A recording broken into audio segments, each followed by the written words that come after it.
आज आपण MMRDA आणि KDMCचे सर्व अधिकाऱ्यांबरोबर आपलं जे रिंग रोडचं काम चालू आहे त्याची पाहणी करण्याकरिता आलेलो आहोत। विशेष करून याच्यामध्ये 7 सेगमेंट आहेत आणि एक जे मोठा सेगमेंट आहे सेगमेंट 3 ते दुर्गाडीवरून मोठा गावपर्यंत त्याची पाहणी सध्या चालू आहे।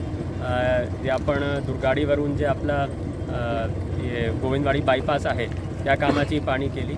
त्याकरिता MMRDAला सूचना दिलेली आहे आणि MMRDAने प्लॅनिंग केलेली आहे की पुढचे 1.5-2 महिन्यात ते पूर्ण कॉन्क्रिटीकरणचे काम ते करून मोकळे करून देणार आम्हाला।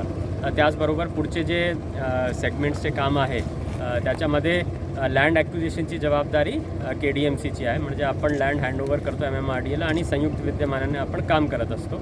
त्याकरिता MMRDAसोबत जिथे जिथे लँडची अडचण आहे त्या करण्याकरिता आम्ही आज पाहणी करतो आहे। त्याच्यामध्ये काही रेल्वेचे पोर्शन्सचे लँड आहेत, काही खाजगी जमीन आहेत, काही ठिकाणी पुनर्वसनची पण गरज लागेल, त्याकरिता आजची पाहणी सुरू आहे। जे काही हर्डल्स आहेत त्याच्यापैकी बरेपैकी आपण सॉल्व्ह पण केलेले आहेत।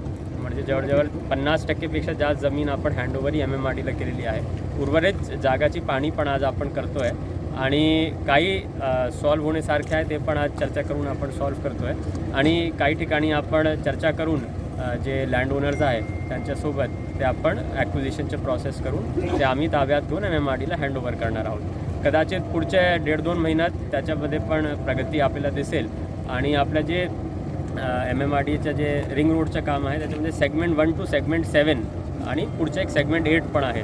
त्या सगळे कामाला गती देऊन आय थिंक MMRDAच्या इथे CE सर्वजण आहेत तेही कामाची पाहणी करत आहेत।